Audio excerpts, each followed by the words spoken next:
Good evening, folks. Welcome back to the channel. My name is Chord Dave. Today we're going to talk about all kinds of things, but first, Slàinte, Merry Saturday to all of you people out there.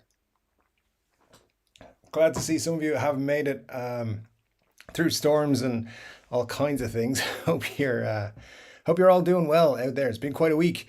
Seem to say that every week, but yeah, it's been pretty cool. Guitar wise, we had some obviously very interesting stuff come out, and yeah, we can talk about it. Also have the return of question of the stream, which we haven't had for a few weeks now because, you know, giveaways and things, which finally yesterday got sorted out, or is on their path to being sorted out. So Mr. Bugfoot will hopefully soon be in possession of a brand new guitar. But first of all, the question of the stream is, if you could change one thing in the guitar world, what would it be? Now, I have a very specific answer to this, and I hope some of you actually bring this up as well. But yeah, look, just in terms of that, thinking about if you could change something, like, and let's just leave Gibson suing everyone off the table. We would all change that if we could.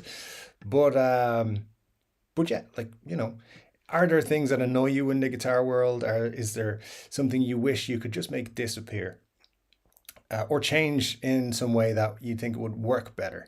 I have a very specific answer. Let's go with 20 likes as our like goal, which is quite low. We've been hitting 40, 50 and 60, but we've been having a boost because people were like, how do I win the guitar? So a lot more people were coming the last few weeks to the live stream than probably would have been, and liking the video and stuff like that. So let's see what we can do, and let's dive into the comments and chat, and we'll show you some stuff, guitars and everything from the week. We'll talk about them as we go through.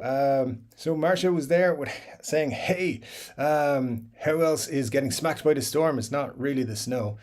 New York is used to getting lots of snow, but it's the temperatures. More excuse to stay in and play guitar. Everything is a reason to stay in and play guitar, for sure. I almost forgot that it was like what time it was because I was playing guitar. Scott McPhee, nice to see you. Thanks for joining us. It is sunny and cold in North Idaho. That's kind of the weather in Ireland as well, most of the time. Sunny and cold, even in the summer, compared to like other places I've lived or been in the world.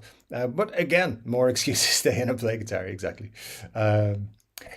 Scott, it's all rain on that side of the track. Very cool. I just found out, Scott, how close Newfoundland is to Ireland because the time zone, obviously we had to do a little bit of chatting and everything during the week, a little back and front, and I had to make a phone call and so on. And so I had to check time zones, and yeah, I didn't realize there was a time zone that was 3.5 hours away from Ireland. So that threw me a little bit. And it meant I was calling places when I couldn't.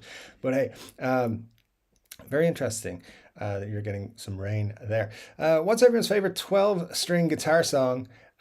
Scott, that is a good question. Obviously, Stairway is going to come up in the conversation. Anyway, let me see. What else? Free Fallin', Tom Petty.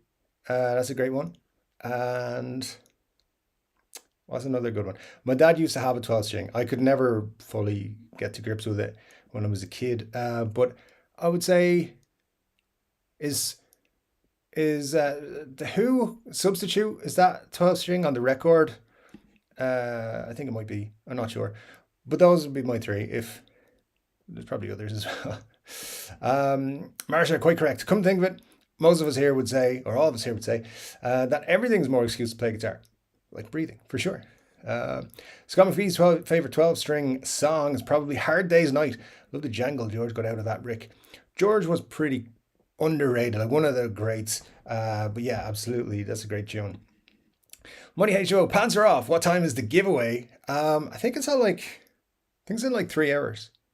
I won't be here for it, but yeah. Thanks for joining us, Money. Appreciate you being here. That's great to see all of you guys. Yeah, George's up there for my favorite too. Really like his Extra Texture album. Its cover is fuzzy. That's George for you. Cushman NYC, nice to see you. How are you? Yeah, lots of hellos and everything getting on. Going to be getting 80 millimeters of rain and 100 plus k per hour winds tonight. Geez, Scott, stay safe. That is definitely stormy weather. Yeah, we haven't had that in a while. It was a bit stormy here a few weeks ago, but where I live, we rarely get hit too hard. Yeah, it's kind of one of those weird things about Ireland where we don't really get extreme weather. We get a bit of wind and a bit of rain, and that's about it. Jeff Squires, nice to see you. How are you? From sunny northern Canada. Excellent. How northern in Canada? So I want to know. I'm sure you've told me that before, but memory is not so good. I am almost 40, so that's why. Scott, where is that? It's hurricane weather. Surely is. Let's see. Phil Sakura, nice to see you. How are you? Al Adolfson is here as well. Nice to see you, Al. And hey, all from a hot and humid Rio de Janeiro. Still down in Rio, living it up, I am sure. So that is nice to see you here. Thanks for joining us once again. And yeah, great to see you, Al. Let me see. Benny Larson's here as well. Benny, nice to see you. How are you, my friend? Good. Thanks for joining us. I'm going to try and get through all these as quick as I can, by the way. Don't want to get lost in the comments tonight. Now, not sure how late we will go tonight again, guys. Last week we did an hour and a half or so. Just a bit beyond that. I don't think we did a full 2 hours. We might call it early again tonight, just depending how I feel. Haven't been feeling great today, so maybe we'll just give it a short of 2 hours. So we'll see how it goes. But anyway, you never know. We usually just get into conversations and it runs for like 2.5 hours anyway. Marta has a response all ready for the question of the day. The brand or model hobnob snobbery. I'm not talking about a preference. I mean saying that every brand except X brand doesn't suck. Yeah, that's an interesting one. I had a comment from somebody. I can't remember. Sorry if you're here. I didn't memorize who it was from. Fresh name to me. Didn't recognize it. Somebody saying something like on the Squier video from a couple of nights ago, saying Squiers are crap. Only children play Squiers. They're like small money. Just buy a Fender. And I disagree with that completely. I think Squiers are great. I think Epiphones are great. I think cheaper Gretches are great. I don't think there's anything wrong with playing a cheaper guitar, and that kind of snobbery annoys me very much. You know. It comes down to personal preference. Maybe sometimes you want, or maybe sometimes say you have Fender money, but the guitar you want is only made in, or the finish is only made in the Squier or whatever it is. So anyway, people are snobby about their brands, Marcia. That's a very good one. Very good point. Yeah, I'm glad you'll be changing that. I'll be changing something very specific, which I'll tell you later. We're almost at 20 likes already, which is great, guys. 28 of us here in the room. So thanks so much to everyone who's joined us. Again, like when it comes to streams, I do get nervous every Saturday. Like, oh, what if no one shows up? And you guys always show up. So, I appreciate that. But last week, of course, we had the most number of people watching on the stream that we've ever had. And it was purely because there was a giveaway. All right. I'm no fool. I know that boosted the channel quite a bit.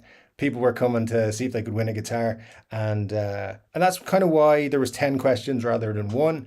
It was, people who keep coming back would have a better chance. So that's what we keep doing. I'm going to do more giveaways. I really enjoyed it last week, doing the whole giveaway thing.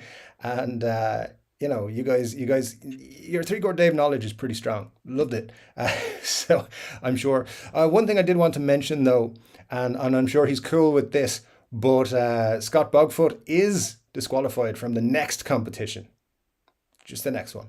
So that we can make sure someone else wins it. But that's just to spread the love around, spread the giveaway-ness around, so other people can win. Because he's got a pretty cool guitar there, I think, and he's got some cool plans for it. So I can't wait to see, and hopefully we'll be sharing that on the channel very soon.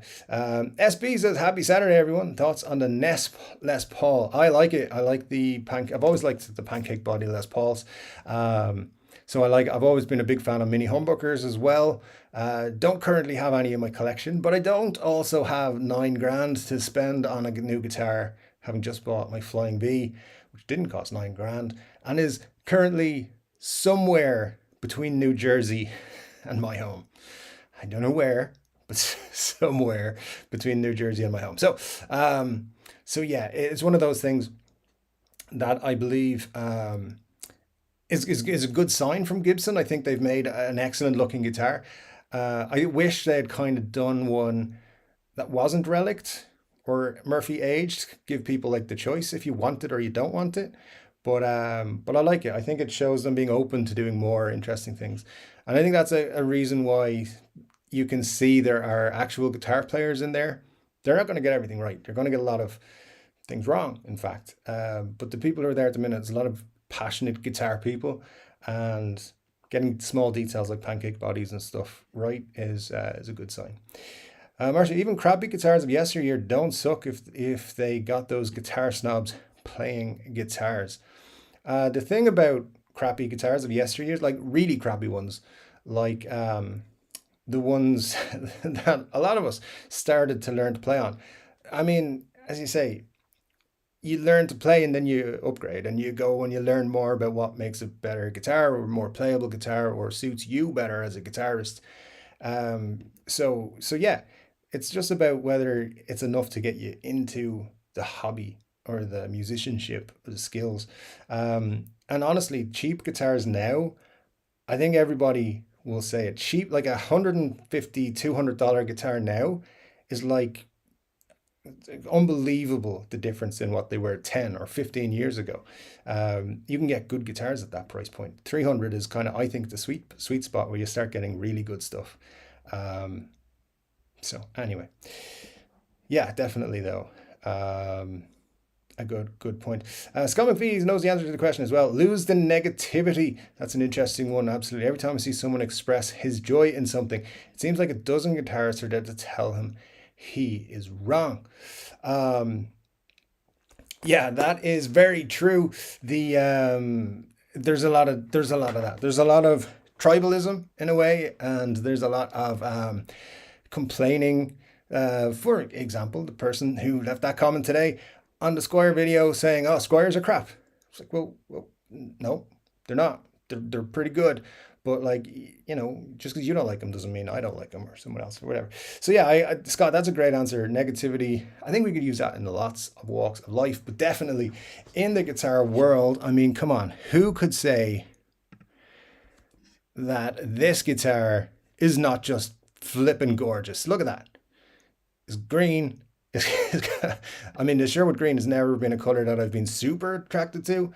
When I saw this telly the other day, I was like, that is a pretty guitar. And yeah, I think it's going for €439. Man, it's tempting. There's something else on its way to me from home, in which I wasn't expecting him to send just yet, but that is still a pretty sweet looking thing. We'll talk more about those Squiers in a bit. I hope you've all seen the video. I'm sure seen the Squier information this week. But yeah, whether you've seen it from my channel or someone else's, there's some cool stuff. Type up, hey all, sorry I'm late. Who won the guitar? Well, for last week's giveaway, it was Scott Bogfoot. Championed everybody else by answering more questions in a quickest time.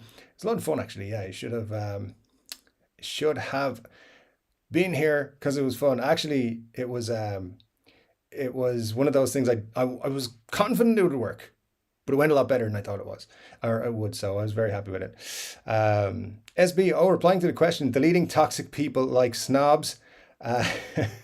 Sorry, I sneezed. Because you mentioned the Joe. Joe's cool. Joe's cool. We like Joe. But yeah, the toxic people, that's a thing. It's like I always say on YouTube, okay, like one of the things, and I think some people dislike this, but I can't go into the comments on most videos after the first day. And the reason is those people show up and they just start smashing things out that I'm just like, I'm not dealing with that. I don't want your negativity, brother or sister, or whoever you may be. So yeah, toxic people are there. And I think sometimes they're just, I had an argument with one in the comments a couple of weeks ago. It was last week, I can't remember. Because he basically was like, you shouldn't buy any more guitars because you're not a good enough guitar player to have more than one guitar. I was like, dude, my ability to play guitar doesn't affect how many guitars I can own. And also, I don't play for myself. I don't give a shit what anybody thinks of my guitar playing. I put it up on YouTube because I don't give a shit. So Sorry to tell you guys. If you think I suck at guitar, I probably agree with you. Probably think I'm worse than you think I am. But my channel is called Three Chord Dave for a reason. But anyway, yeah, I just like the toxic people. That's a great shout, SB. Absolutely. I knew you guys would come up with some great answers to this question. We have passed 20 likes, which I said was the goal. So, keep the likes coming. We'll get into some stuff. I'll go through a few answers because we're very, very early, hit that like goal. So I'll keep my main answer for a little bit later on. But one thing I don't like about, and it's kind of on the lines of what we've talked about already, is just the inability, and this is across many factors of life, but the inability to let people like what they like. I've mentioned before, I love SGs. Other people don't like SGs. That's fine. Go and not like SGs. I don't care. Love Les Pauls or Strats or Gretches or the Angelicos, whatever. There's no odds to me. You can like blue guitars or yellow guitars or pink guitars or natural finishes or whatever. That's fine. Makes no odds to me. But I would never attack someone and say, oh, you shouldn't like this guitar, or you shouldn't like this brand, or you shouldn't like, yeah, exactly. Like, it's kind of what we're saying. It's repeated, I think, a little bit. And overall, that's one of my pet hates about the guitar world community. But that's kind of every community. Anyway, guys, by the way, I haven't introduced you to tonight's beer, which is this honeydew stuff. No, the other way. I'll never get that right. It's honeydew from Fullerton's, which is made in Chiswick in the UK, brewed beside the Thames or the Thames. I never know how to pronounce that. So anyway, it's got honey in it or something.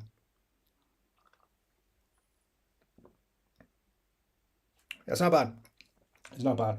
I haven't been to the UK in many years, but it reminds me of beers I used to drink when I was over there. So must get back to the UK at some point.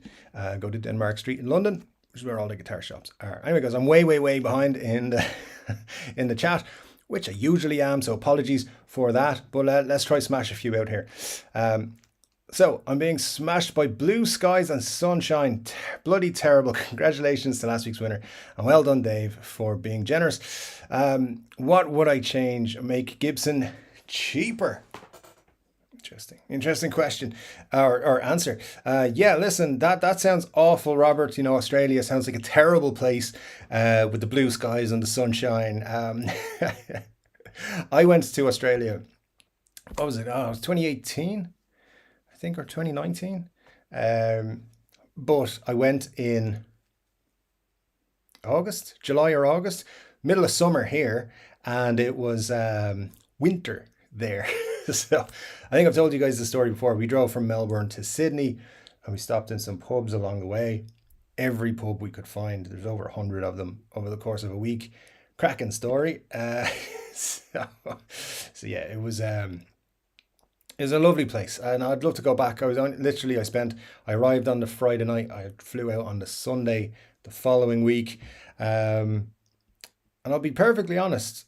If you'd asked me before that trip was arranged, I'd be like, I probably will never go to Australia. It's too far away.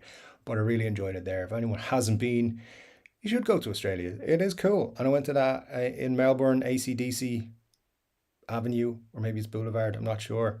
It's like a place, there's nightclubs or something, I think. But it's all graffiti artists done tributes to some of RocknRoll's greatest. Of course, AC/DC play a big part of that. It's very cool. Indeed. Jay Martin, nice to see you. Thanks so much. 8 Miles High. I think that is your answer to Scott's question. Favorite 12-string song. Interesting choice there. Hi, Jim Woodward from VA in USA. Hope you're doing well over there. Marcia's favorite 12-string that everyone thinks is a 12-string. She Talks to Angels by the Black Crowes. Interesting. Is that a 12-string? I'm not sure. I don't really know Black Crowes all that well. I'll be perfectly honest with you. So let's see. Ernie B. Hi, Dave. Feel better, my friend. Ernie, nice to see you. Thanks so much for joining us again. And listen, don't worry, guys. No, what it is I'm just extremely tired. Work and everything's just been manic and a little bit, what do you call it? not stressful so much, but there's a lot going on, and it's kind of like, just smooth it out, guys. It's all just smooth everything out. So, I don't have the best record of sleep. That's all it is. I'm perfectly fine. Don't worry about me whatsoever. But I appreciate your concern, guys. Thank you so much. Yeah, person stop, but the squares. Squares are great. People are like that, though. If I could change one thing in the guitar world, it would be for all the Fender fanboys to finally admit the Silver Sky is a better Strat. Muddy H2O with the serious comment in there. People will be coming at you for that. Yeah, listen, as I've said many times, I'm not a huge Strat guy. I have a Strat. It's a Harley Benton Strat, and it stayed in its case for at least 6 months. He's not a super Strat guy. I think my favorite Strat-like guitar is my Custom 22, and I know that's not really a Strat guitar, but it kind of is, from PRS. So I think that's a phenomenal guitar, and yeah, I would believe the Silver Sky is a better Strat. Dylan Talks Tone. I know you guys have been watching. He's been making a big deal about it not being a Strat. You should take a look at it. But anyway, it's all good. But that's a very good shout. Fender fanboys. I think the whole fanboyismness of the world, if we could just remove that from the world in general, that'd be fantastic. You get it in all walks of life, like whether you're a football fan, whether you're a baseball fan, or a movie fan, or whatever, like all the Star Wars fanboys, like they're just crazy. I love Star Wars. I love all kinds of different things, but it's just a movie at the end of the day, and some books and some comics, and it's really cool. But chill out, guys. It's just me. Guitars, I do kind of take a bigger interest in, and I am kind of I suppose I'm a kind of Gibson fanboy, but only in the sense of, like, I like their guitars a lot. I'm not militant about it. Take the militant fanboys. That's what we need to do. Get rid of all them. Fender is great, but sometimes Squier has better QC. In recent years, Squier for me has been is knocking out the quality. Like, I just look at their ranges every year now and think, damn, I could pick up 6 or 7 of those and be super happy. And this year's is no exception. I think there's some Jazzmaster I've never really been super interested in. I'd pick up one of those. Let me see. I think it's this one. I got the gold combination, the gold anodized pickguard with the gold hardware. It does it for me. I really like it. When I had my purple Squier Strat, I was trying to find a gold anodized pickguard for it. Ordered several, never got one that was right. So I just think that's a really cool combination if you're going to have a Strat or a Telly with the gold. Looks great. And by the way, let's just also mention that one. That looks amazing. Let's see. We've also got this one. Looks amazing. Again, I think that's just way too classy for me. I don't think I'd pick, like, these are Squiers, guys. These are Squiers. They're what, 500 quid each. I don't think there's anything wrong with Squiers. I also don't think there's anything wrong with Epiphones. I think they're great. I also don't think there's anything wrong with Harley Bentons. But, that's probably because I do have affiliate links for Thomann down below in all my videos. So there you go. Ernie B says Squier has grown into a wonderful giggable guitar. And yeah, it's true. Look, listen, Squier Bullet Mustang is excellent, and it's probably their cheapest, from Ormond Flyer. Ormond Flyer, thank you so much for joining us. Yeah, that's very true. Some of these guitars are excellent these days. You will always have some that come out of the box in awful condition. You just will. More will slip through the cracks with the cheaper brands than the more expensive ones, or at least in theory, that will. But yeah, look, most of them that come out are good, or they can be fixed up. So there you go. To be good stuff. Jay Martin, my first guitar was 1985, made in Japan, Squier E-Series. I still have it, and even had it refretted, I think it is, which cost as much as the guitar when new. There you go. Sometimes you just love a guitar. Like, I love my Epiphone SG Special P90s, similar to the one Scott won last week, but I can't ever see myself getting rid of it. I play it a lot, so at some point it'll need to be refretted. Maybe it'll get retired, I don't know, but as more gets added to my already oversized collection. But yeah, it's definitely something is definitely something that I can see myself doing in the future. And it's true. And like first guitars are special as well. Let's admit that. Vincent Doyle, nice to see you, Vincent. How are you? Would change buying guitars online. I remember going into Walton's in Dublin to play guitars. Me too. Back in the 90s, and walking out with that one guitar you bonded with. Doesn't happen anymore. Yeah, I remember going to Walton's. So Vincent will know what I'm talking about. So he's living in Bray. He used to go into Dublin the odd time, and then I had no reason to be up around where Walton's was, but I used to make my way out there just to play some guitars and mess about and stuff like that. Um, and that was the first place I saw a BB King Lucille on the wall, and I used to go in and be like, "Have they still got it? Have they still got it? Have they still got it?" And I was like saving up my bar tips money to buy it. It must have been like in my teens, like late teens, I would say, and never got there. But Thomann have them in stock, the new ones, so you never know. It's another thing I might recklessly spend money on this month.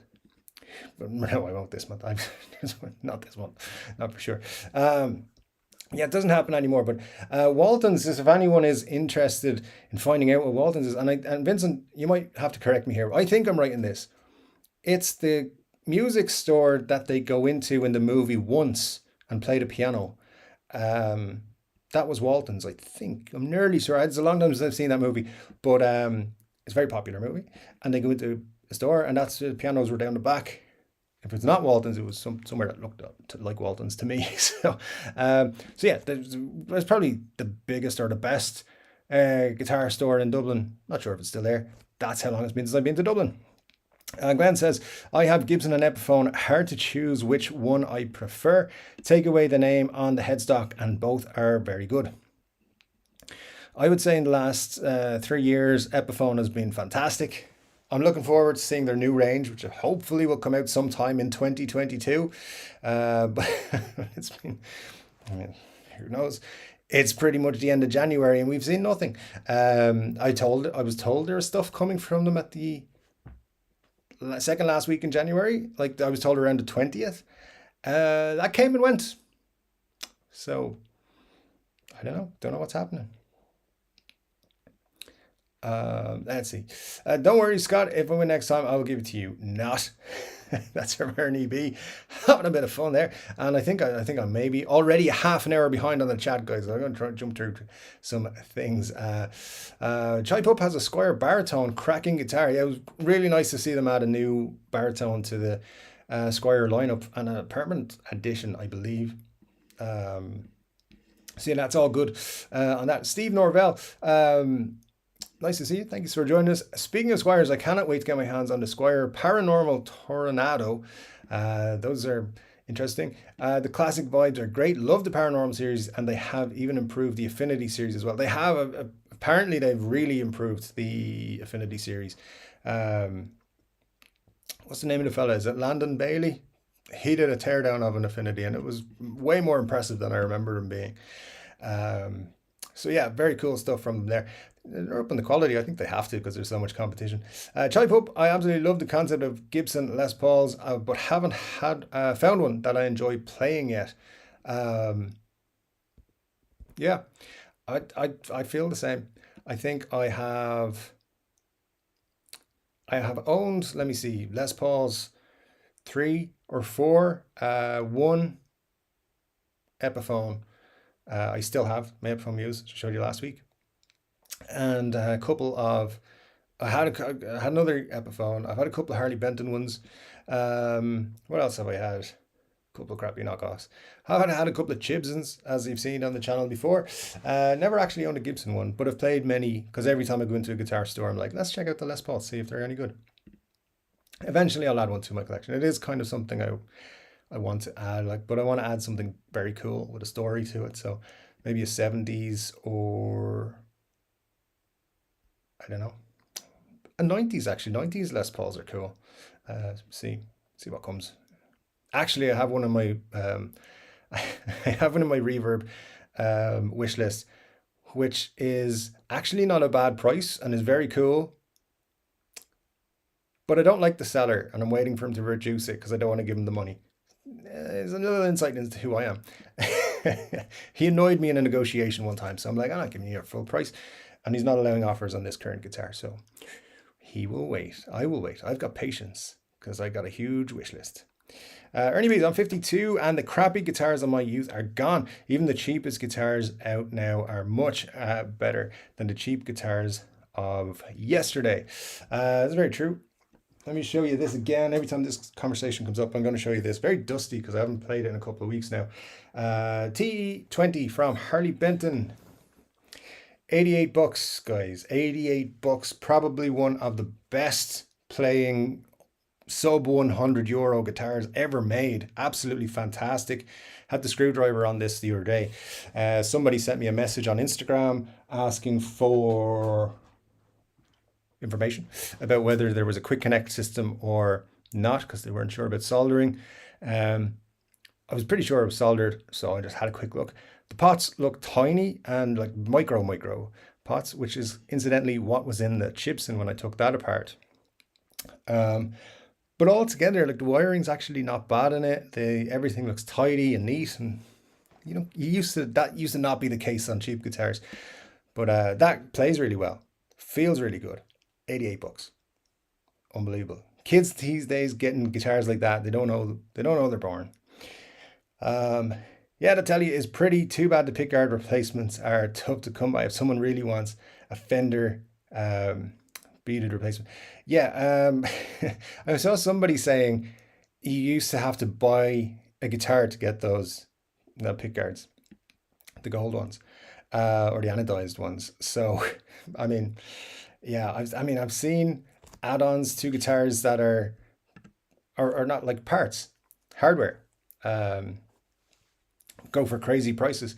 One of the Flying V I have coming is actually needs to be restored to factory settings, I shall say. There's nothing too well. There's a couple crazy things on it, but there's nothing too bad. One of the things I was looking for is a truss rod cover, and I found the truss rod cover that's vintage correct, that's correct to this model that I wanted to add back to it, because it's just a standard blank one that's on it at the moment. And $225 is the price I was quoted for a truss rod cover. Yeah, no, no, thanks. So if anyone wants to chip in to my GoFundMe to buy a truss rod cover for $200, but I saw other ones that were like $800. I was like, are you crazy? There's no way. They're probably reproductions anyway.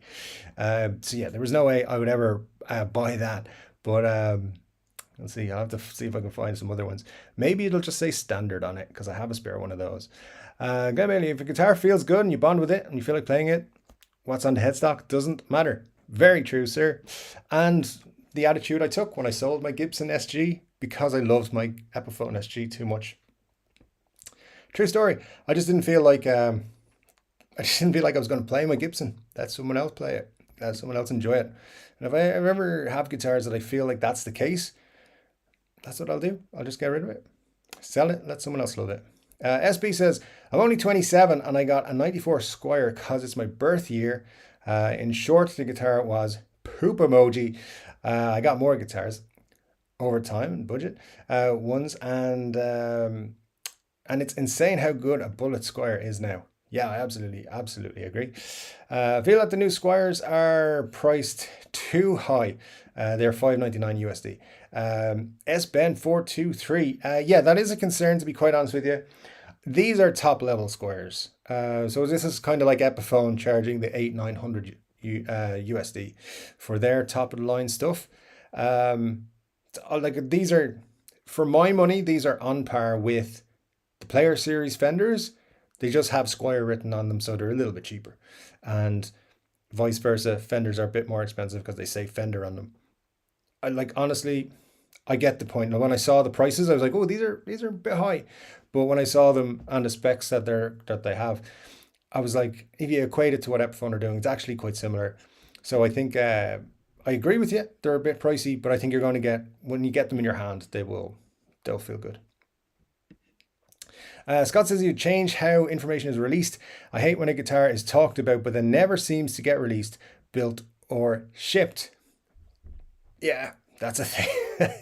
That's a thing. So like, let's just take it back to how long were we waiting to find out anything about the Dave Mustaine guitars, and we're still waiting to hear about the majority of them.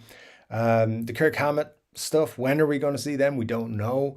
There's a lot of Adam Jones talk about Epiphones and Flying V's and stuff like that. Another Gibson Custom Shop LP and a standard. There's the Gene Simmons G2 thing that they announced last year at the Believe in Music Week and it didn't show us anything.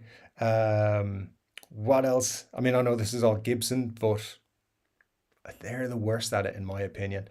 Um, we know the Wino is coming out in Epiphone, the Jerry Cantrell Wino. Again, such a tease that they kind of let this information out and then they don't release it. And then sometimes you don't hear about something and it just gets announced. Like I had no idea about the Les Paul that was coming out yesterday. Was it yesterday? It dropped, or Thursday. Except I had seen it on Reverb about a week ago and it was like, oh, that's pretty cool. Someone's put that together. Just didn't click that, yeah, it's an actual official release. But there you go. Some dude on Reverb had one up early. Some guitar store probably got spanked by Gibson for doing that. Ernie B has a tell the jackass you argue with that Leo Fender didn't play guitar and he had more than one. Actually, I did tell him that. I don't know if you saw the argument because it was in the comments, but I did tell him that, and I said he said something along the lines of, you know, you talk like an expert, but you're not a great guitar player. And I was like, well, Leo Fender didn't play guitar. Would you not call him an expert? And he was like, what's Leo got to do with anything?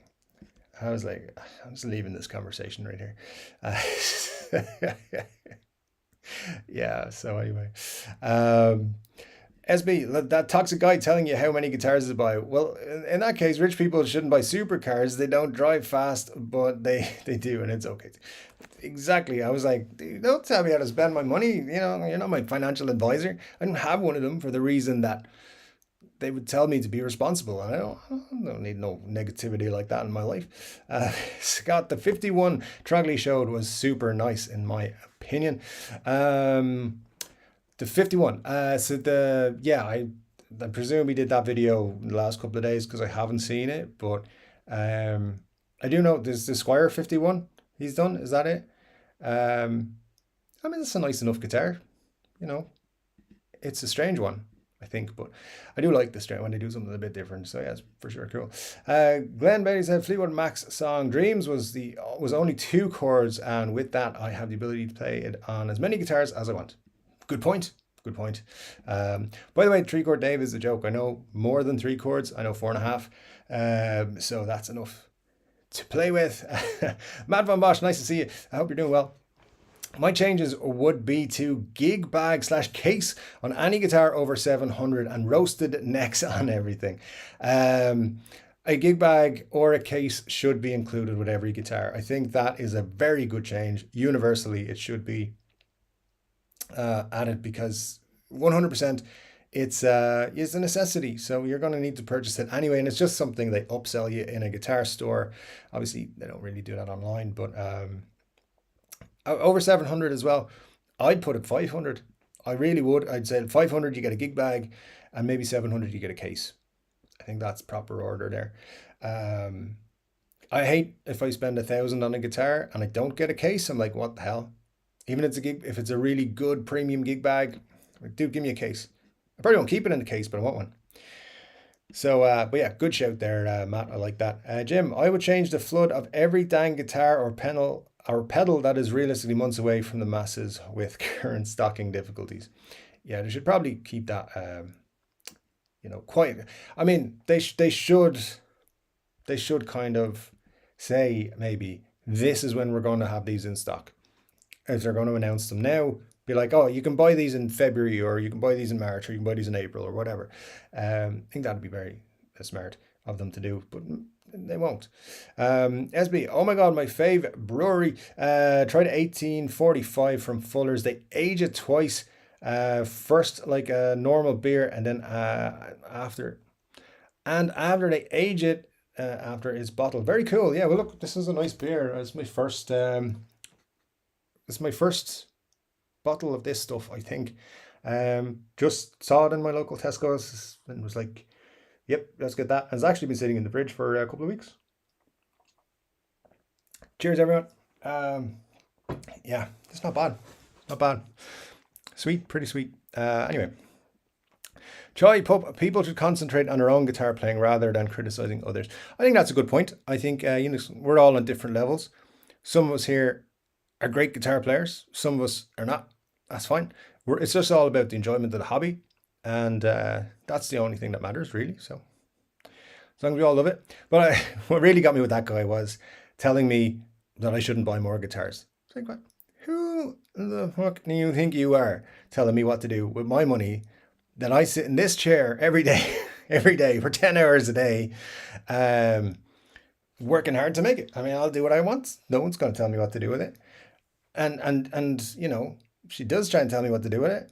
I just pretend I did something else. It's fine. Be like, oh, that guitar, Scott Bogfoot had a competition and I won it. That's why that guitar got delivered. So, it's YouTube giveaway competitions. You might need to back me up there, Scott. Let me see. No, it's not 12 string. People just think it is. Oh, okay. Yeah, Black Crows was actually, I'm going to be blasphemous here to a lot of people. It was a band I never got into, to be quite honest with you. So, I mean, probably should add them to some playlists. I don't know. I just watched Justin Hawkins' channel earlier and somebody slagged him off as a joke. The first thing I wondered was how many people had the criticizer played in front of. Yeah, that's a very true thing. Like, I'm a bit of a sports fan and I've been to many professional sports games and you see these dudes going, you're an idiot. What'd you do that for?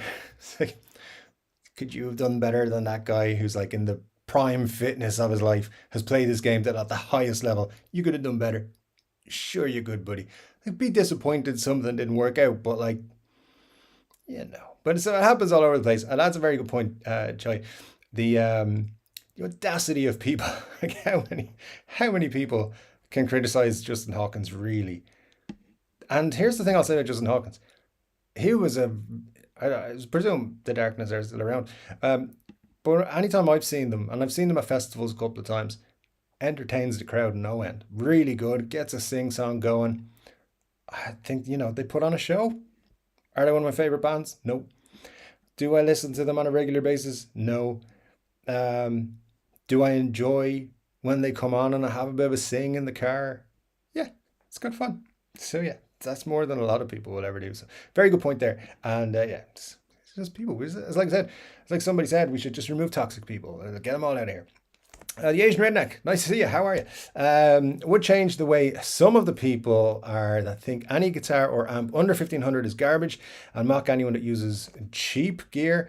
TGP forum seems to be full of them in my experience. Yeah, it is very much the case, and I think we've kind of been talking about that, and that I'm a little bit far behind in the conversation. So yeah, look, $1,500 for any gear is great. Like, what it actually comes down to is, does it work for you?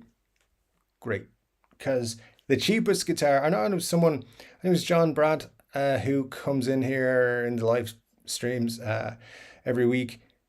When he started coming in, he was saying, people giving him shit about his Epiphone LP100 and he really likes it. So like, why do people hate it? It's like, hey man, it doesn't matter if other people hate it. If you love it, that's all that matters. And I've got some guitars. So as I said, that Harley Benton T20, it's $88. Great guitar. Fantastic. Gear is just gear. If you enjoy it, enjoy it. Obviously some gear is better than others, but you just got to buy what you like and have what you like. And if you don't like it, trade it. Because that's important too. You can trade your guitar for another guitar. You can trade to better things or just things you like better. That's a really good way of getting new guitars. Or sell something to buy something else. That's what I intend to do for the next 30 years or so. And then I write my book, All the Guitars I've Ever Owned. Chai Pup saying, got my PRS Abraxas this week. Plays very well and looks amazing. Awesome. Yeah, mine's on the way. So they did send it from Thoman. kind of surprised me with it. I didn't know it was being shipped. And then they just were like, hey, we're sending you a guitar. I was like, oh, cool, thanks very much. And then they were like, you owe us money, dude. Here you go. So yeah, I'm looking forward to getting that hopefully Monday or Tuesday, hopefully. And they should also have a Flying V delivery this week. Although the Irish Revenue Service is going to screw me for some tax before that happens. But yeah, so exciting week ahead, exciting week. Money HO says, gotta show you my Star Wars Lego collection. I'll be interested. My one of my coworkers showed us his Lego collection, and we were all like, okay, yeah, that's pretty cool. That's a cool piece. Yeah, Stormtrooper thing, Star Wars thing, Ghostbusters thing, all these kind of things. Very cool. We're like, all right, that's nice. Then he told us how much some of them were. I was like, what? And then as I started looking around at my guitars, I was like, oh, okay, fair enough. Yeah, no problem. Scott is asking, does anyone know if an Epiphone SG with the new headstock will fit in the new Gibson Protector chainsaw case? I've been burned by cases for Gibsons not fitting Epis before. That's a question and a half, Scott. I'm not 100% sure. I do know that the Epiphone headstock is a little bit shorter than the Gibson one. It's about all I can tell you, though. But yeah, hopefully someone else knows the answer to that. Ernie B, my answer to today's question is I would like less expensive guitars with nitro finishes. That I would like that too. I think that's important at some point that we get that. So yeah, for sure. That I'd say I think it's going to come eventually. It'll be the more expensive end of Epiphone are going to be the ones to do it. So you'll still be talking 800 to 900, but and I wouldn't be surprised if the first one to do it has Joe Bonamossa's name on it. So we're looking at the earliest that's going to happen is the end of the year, like October, November. So it might not even be this year, but definitely in the future. But definitely a good shout, Ernie. Good one there. S. Ben, where did you get your Squier from, Dave? Everyone I picked up was not good. Too much had to be done to fix it. I got mine from Thomann, and every guitar I got from Thomann pretty much has been really good. So I don't know if what kind of checks they do on their guitars. I don't know if they do any kind of, I doubt they do any setup of any kind, but maybe they've like some sort of quality control within the factory or the warehouse, because I rarely get a bad guitar from them. Tapping once, sent it back, they were cool with it. But yeah, 9 times out of 10 I'm really happy with them. So Thomann, that's my answer. That's 90% of my guitars come from Thomann. If I can't get it at Thomann, I'll look to somewhere else. At the moment, I'm not shopping with UK retailers because we get screwed for tax again. And I know like so Andertons are trying to work that out, but at the minute, my experience has been it's a bit tricky still. So yeah, mostly Thomann. And if I pop into a local, I mean, there's no local stores, but if I do go anywhere, I'll pick something up if there's a local guitar shop. But I haven't done that in a good while, because obviously the last 2 years have been mental, and before that it was probably a while since I did it anyway as well. Anthony Thornhill, nice to see you. Hope you're doing well. Hope you got off work tonight. So if you're not off work, hope you can stick with us for a bit. Nice to see you. Scott is upping the Lego chat, asking Muddy HO, does he have a Star Destroyer? Built one over 5 years ago at my cousin's house, the size of a coffee table. I think my work colleague Paul has one of those. He has lots of Star Wars stuff. Lego.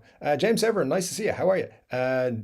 Late again, but late is normal for a lot of people. So yeah, thanks for joining us. Really appreciate it.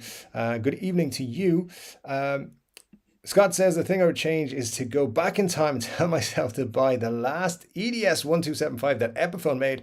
Looking back at it now, I can't believe how cheap they were.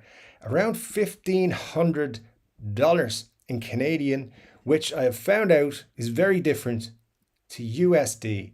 And I knew this. I moved to Canada in 2013. Only for personal reasons. I had to come back very soon, like within weeks. I never got to go back during the rest of my time with visa. That's a long story for not a guitar channel, but basically, yeah, the Canadian money is now messing me up a little bit more. Now that I know that it's different, I learned that this week. Reminded of it this week. But yeah, how long ago was that, Scott? I'm not 100% sure how long ago that was, but EDS 1275, never held one. They're very cool looking, but I can only imagine they weigh 16 tons. So, not sure. Harley Benton do a similar model. It's only 500 and it comes in a case. So, might check one of those out just out of curiosity for the channel, obviously. So the Lego stuff chat is coming up. Maybe we should start a Lego channel, guys. Patrice says, I would kill poly finish. It's so stupid to have a guitar 25 years old, looking brand new, too thick. Thanks a lot for your video and live watch you from France. Patrice, thank you so much for joining us. Yes, nice to see you again. Appreciate it. Poly finishes. I'm one of those people who like I like having a guitar that looks as good as new for as long as possible, but I also would like to see guitars age appropriately, like clean but age. You know, that looks good. One of the reasons I like blue guitars is because if they have nitro, they turn that greeny color of the faded pelham blue SG, for example, which is so beautiful. And you know, I would love to see. That's why I did my paint when I painted the Gibson. When I redid that, I gave that a makeover. I painted it blue, and I finished it in with nitro as well. I was like, eventually, in a billion years, it's gonna look even nicer. So, and that's why it has a gold stripe, because it's gonna be like, that's funny. So yeah, I agree with you. I think there should be both. I think there should be options. If you have to pay a little bit more to have nitro, great. If you have to pay, you pay a little bit less, you get poly. That's great if you want to have the poly. And Scott says, yeah, it's a fair observation. Age is nice when it's earned, especially if never going to be selling the guitar. That's an interesting one. There was a guitar, and I don't want to badmouth it, the brand at all, but the Carlos Lopez, the master builder from Fender, has gone off to do his own thing. And he released the guitars. Was it Castadello? Something like that. Look like very nice guitars. I like what he's doing there. Very cool. But the whole aging thing is I'm just not fully on board. I think I will add an aged guitar to my collection at some point. Probably a Vintera Road Worn or something like that. But I don't think I will ever be fully on the Road Worn thing. If you age it yourself, yeah, perfect, brilliant. But the whole already bought as aged, I don't know. I would still be looking at it going, and I know the argument of, oh, you don't have to worry about giving it dings and stuff. I would memorize what that thing looked like and then be freaking out about the smallest new ding I put on it. That's how I feel it would be. Maybe I wouldn't, I don't know. But I'll add one to the collection and maybe we'll change my mind at some point. Ormond Flyer, where do you list your guitars when you are selling adverts? So no, not rarely on adverts, sometimes. But in fact, the last time when I sold the Gibson, it was through adverts. And for those of you who don't know, it's an Irish app and website, adverts.ie. But no, I generally will first put them up on Reverb and I'll leave them there for about a month. If they don't sell on Reverb, then I'll put them on adverts. I rarely put them on adverts for long as well. Because I don't know why. I just feel like I always get offers of like, do you want to swap a tape player? Do you want, I see you have a €700 guitar listed for sale. Would you have any interests in some weights for weightlifting or a tripod for a camera? No thanks. I'm all good, buddy. But yeah, I was offered a swap for it was like a 2006 Ford Focus, I think it was, something like that, some sort of car anyway. The guy had, I don't know, crashed or something. This is why I don't like using adverts. At least on Reverb, people just have to lowball you money wise. And they do. Yes, they do. Where are we at, guys? We're just hitting up the first hour. And I'm only about half an hour behind on the chat. So, you know, that's pretty good so far. Yeah, good stuff. We're on 32 likes. Thank you so much. I appreciate it. 38 people watching. Well, that's great. Listen, guys, I was kind of, I was like, you know what? There's going to be 5 people on this live stream tonight. So I appreciate you all. Thanks so much for joining me. Something else that I would change about the guitar world. Let's see. So not my main answer still. I'll keep that for a little bit. But something that I really don't like, and I think it's kind of been brought up already, is the rivalries. Like there's YouTube rivalries, YouTuber rivalries, which I don't get. I like lots of YouTube guitar people. I am a YouTube guitar person. I don't know if there's anyone out there who has a beef with me, YouTube wise, but if they do, I don't care. But like, yeah, you see the Gibson and Fender people, and I think this is where we're starting to see some things change. I can see Mark Agnesi on his show, what's it called? The Collection.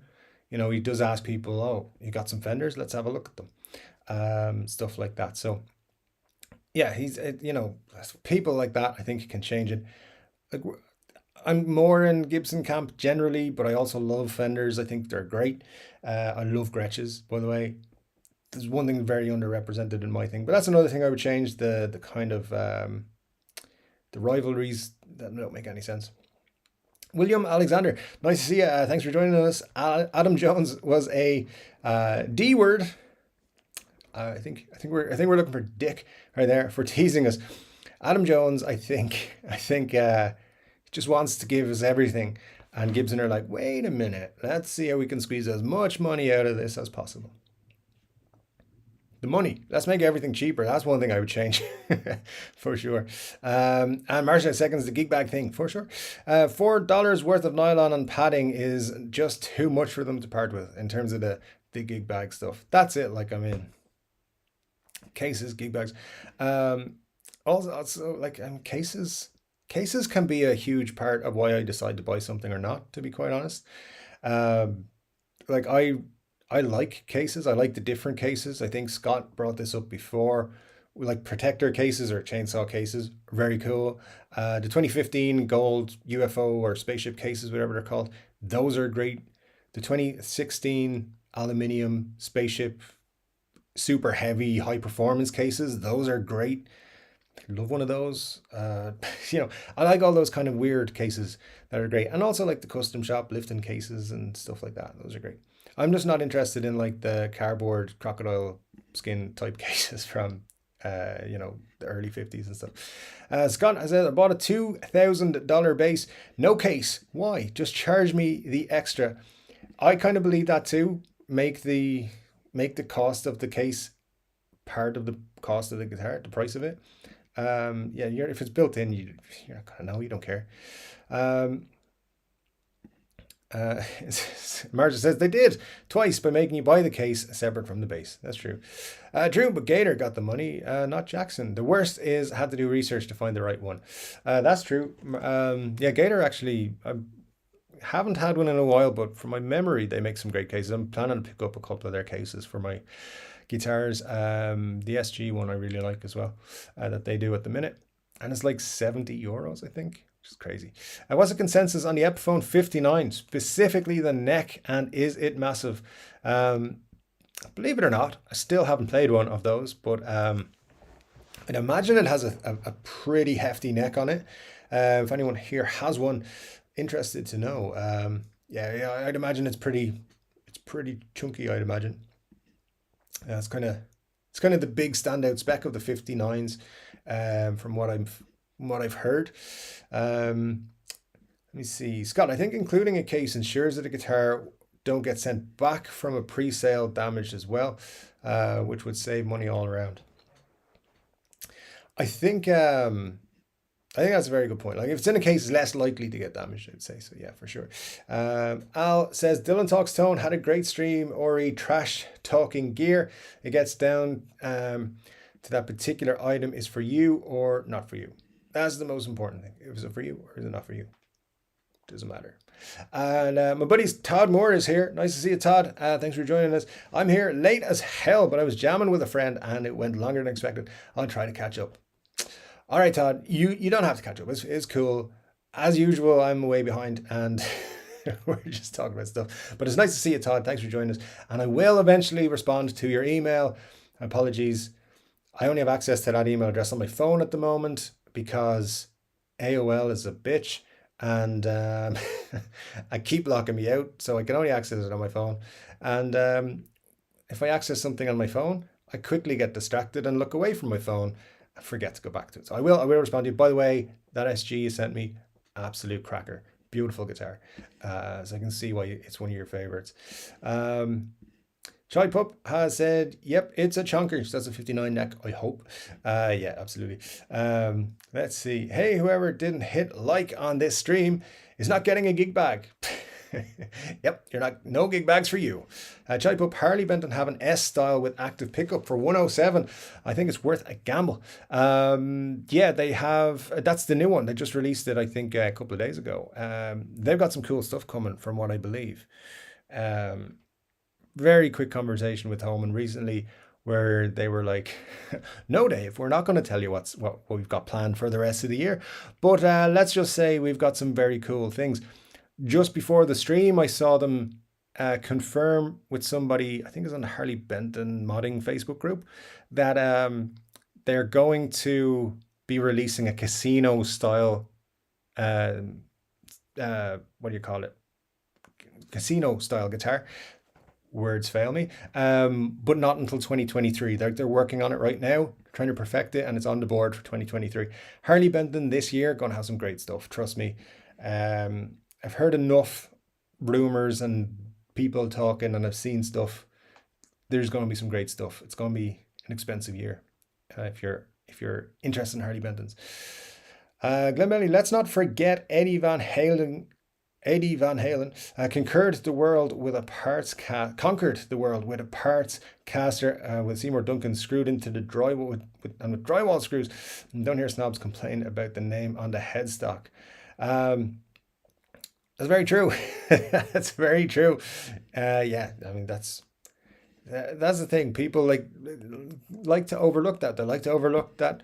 I know this is a different situation, but like Slash's Les Paul that he recorded Appetite on was not a Gibson Les Paul at all. Of course, it was a copy made by Chris Derrick, and obviously he's a master luthier himself, and he was making these copies, and that was a common thing, or pretty much, from what I believe. But the things that people believe about guitar, like, look, I'll be honest with you, I don't think a $2,000 Gibson plays any better than a $5,000 Gibson, or vice versa. But it's about, like, what do you want? Like, for example, I know there's somebody in the group here who has a very, very nice Flying V 59 reissue, and those are amazing. And I'm pretty sure it's safe to say he bought it because he was like, that is a cool guitar. It's going to be amazing. I'm going to buy it. And that's all that matters. It's not about whether you picked it up for $8.99 on sale because it was super cheap. Because, honestly, Epiphone makes some really good playable guitars, but there's a reason why people go out and invest their money into those more expensive things. But there's also, nothing. I mean, all guitars in the world pretty much have the same notes on them. You can play the same notes on them. You can mix and match pickups and stuff like that. So yeah, that's a very, very good point though about Eddie. He showed the world you don't necessarily need to spend 9,000 on whatever Gibson's custom shop has released this week or next week or the week after. Hank Martin, 1961. Nice to see you. Thanks for joining us in 2022. Dave, I've got an Epiphone ES339. It's a fantastic guitar. It's now one of my favorites that I have with a good setup. It's a very nice guitar. I did sit down for a while last year in the summer saying 335, 339. Which do I want to pick up? And in the end, I couldn't make my mind up. So that's why I didn't add either of those to my collection and started focusing on my Telecaster, which I think it was a good choice for that one. By the way, what I was saying about that Flying V, that's a beautiful guitar. It's an amazing guitar at 59. But there's other people who will be like, oh, that one is not the 30,000 version or the 20,000 version or the 10,000 version. It doesn't make it any less valuable. For me as a player, what I value is not how much the guitar costs, it's how it makes me feel. And that's the most important thing. That's the only important thing. Because no matter what, how good it is, how well made it is, how expensive it is, I'm going to make it sound like shit anyway. Most of the time. Sometimes I get a good tune out of it, but you know, not often. And by the way, my flying V that's coming is kind of a basket case. I can't wait to show y'all. It's gonna be a fun one. Jeff Squire says, I have a movie prop from the first Star Wars movie, full clone trooper uniform. If not true, don't tell me. No comment. Glenn, I'm in the USA. Bought an amp cab from Thoman last year. It's great, but a EVH striped in cart, and my heart broke when I read can't ship to your country. It was a great price. Still like Thoman. Yeah, there's something about certain products that they're not allowed because they're not licensed distributors of certain brands in the US. There's other brands where they don't have those agreements in place. They can do whatever they want. SB, I was a fan of Nitro, but I'm a one guitar man. If I see something I like, I sell or trade my current guitar. And to me, it's great to have a poly, but that's just me. Yeah, look, if you're one guitar man, that's great. Yeah, because absolutely the guitar should then stay as it arrives with you. And as long as you take care of it, of course. But yeah, I agree with that. I think people should realize there's great opportunities to trade. And I know at times people have kind of given shit to the Trogly's Guitar Show, and you know, everyone's entitled to their opinion, 100%. But one thing I do like that he does that like trading up series where he gets like a really cheap guitar and ends up with a custom shop Les Paul. Yeah, I like that. I like that. Trading guitars is a good way to number one, learn more about guitars, and number two, get something that you want. So you might have a Telecaster that you think, I like it, I don't love it. I would really like an SG because they're the best guitar in the world. Chord Dave told me, and Todd Moore agreed. But what I would like to do is trade this Telecaster. Get out there and see. People may, because I know I was saying, I like when on adverts here, people would try and swap me things for my guitars that I had no interest in. But that was like, do you want this old battered guitar that was in a crash? Nope. Do you want to swap it for this other guitar? I'll think about it. Let me see. I've been offered amps and stuff like that on that thing as well. But yeah, it's very it's a very cool thing. People should trade guitars a lot more, especially if you got something I want, which you might do. Scott says, Dave, Gretsch have a silver sparkle double neck duo jet that you should check out. Has 6-string standard neck and a 6-string baritone neck. Interesting. Yeah, I'm going to do a video about Gretsch this week, probably this week, looking at their 2022 collection. If you haven't seen it, some of it's fantastic. Gretsch is something I want to explore more because I haven't ever played a Gretsch, and I've had my eye on a couple for the last few years. So I want to explore Gretsch this year a little bit if I can. That'll probably be a good play and trade experience for the year. Buy you some, trade them for other stuff, and so forth. But anyway, let's see. Esme, I was anti-Futina with guitars, but people buy old guitars with real wear and aging, and they don't put it into the axe. So okay, so now I'm okay with everything. Really depends on the guitar. That's a good point. Yeah, depends on the guitar. Pretty much, that's what it all comes down to. Sometimes you'll just see something, you'll be like, I didn't think I liked that, but then I saw this one. It was awesome. And there you go. So, I was about to say something that would actually get me in trouble. Not with you guys, but with someone else. So I don't think I can say that. I'll weigh up something there and think about it. But Scott Bogfoot is saying the 339 is nice. Is that the one they call a casino coupe, or are there two separate ones? No, it's kind of different, Scott. It's like basically it's a 335, but smaller. It's like Les Paul size. Pretty much the only difference. Um, Todd Moore says, I would bring Epiphone back to Korea from China. I like the Korean ones so much more. That's all. Just want that to happen in my lifetime. You might see that.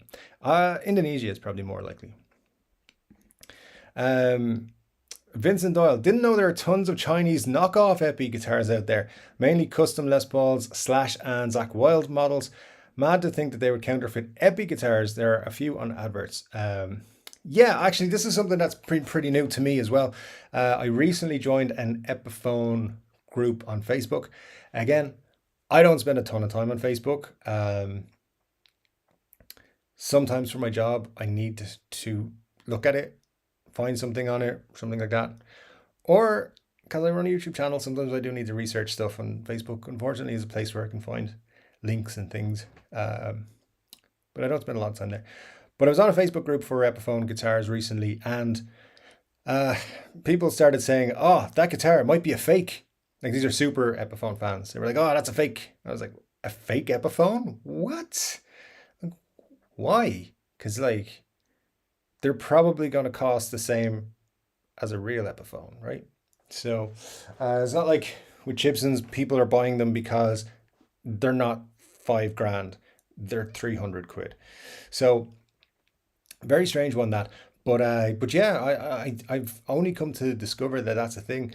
Myself, I think there's fake everything on adverts, to be quite honest with you. It's a sketchy place. If it was a street, you wouldn't walk down it because you wouldn't know what would happen to you walking down that street. It's very weird. Todd Moore, and may I just say how much I love seeing Slash and Lemmy together behind you. That's about as rock and roll as it gets, right? I mean, come on. Lemmy, one of the greatest rock and roll icons of all time. Um, yeah, I love Lemmy. You know, loved him so much. Slash is one of my favorite rock stars. Love. I don't know how that guy is still alive. Having read the book, his autobiography, this dude is incredible. Whether you like him as a guitarist or not, you gotta say that dude's been through some shit. And Lemmy, Lemmy was an incredible guy. If anyone hasn't seen the documentary, I think it might just be called Lemmy. I don't know if it's on any streaming services. I know it's on iTunes. But it's definitely worth a watch. Really fantastic there. And if you don't know much about Lemmy, you should watch it. It's really good. And if you don't know much about Lemmy, you should find out about him. He's great. Jordan Priest, I have an Epiphone 50 standard and the neck is pretty big. It took a while to get used to. That's the thing, Jordan. Yeah, thanks for joining us, by the way. Nice to see you. Yeah, look, thick necks do take a while to get used to, I think. But once you've done it, once you've gotten used to a thick neck, you're done. You know, you can play pretty much anything. In my opinion, that's how I felt. Like, I've been working my way to being more comfortable with chunkier necks. And it makes if I'm working with a chunkier neck, which I have a couple guitars with chunkier necks, it doesn't feel bad going back to a slimmer neck, which is my preference. Slim taper 60s neck is my favorite. I just feel very comfortable in that, but I'm getting there. Scott's got a 59 dark burst, same neck as the 60 Bonamassa. Not big, but not thin either. Somewhere in the middle, somewhere nice in the middle. That's a nice spot to be as well. Glenn says, I like my Epi 59. It's thick, but not baseball bat thick. Baseball bat thick is a rarity nowadays, I think, but the older ones, some of the 59s are pretty thick. Again, I haven't played an Epiphone 59, so I don't know about those. Scott McPhee says, don't forget Rory and Chuck. Two of the best guitars ever. Nice to see you have good taste, Dave. Well, you know, it's nice to be appreciated for my taste. Some people would say it's questionable at times. But I like that you guys appreciate my style as well, or my taste. Like, yeah, Rory, one of the best. Chuck, absolutely love Chuck Berry. I was in New York. It was just after Chuck Berry died, and one Sunday morning went out for a walk. Was in a Barnes and Noble, going to pick up a book or two, and I'm not sure what the dude put on, but it was Chuck Berry. It was like a greatest hits compilation or something, and I stayed in that shop for a long time because it was cold outside. It was like March, and yeah, coffee and listening to Chuck Berry. It's a pretty good Sunday morning, I gotta say. Stuck with me for a while. That one. Glenn agrees that a case or a bag, certain price point isn't too much to ask for. Definitely 100% now. I think we're all on that page, and I think it's good to see we're all agreeing with that. Maybe we can get some of the guitar industry people to look at this. So yeah, we'll do a few more. Let's go to 20 past. We're doing 3 more minutes of chats. Then I'll give you my actual big thing that I would change about the guitar world. It might surprise you. I don't know. Scott has an Epiphone Dior 212 flat top. The neck is like two regular necks, thick, almost unplayable, 100% crippling.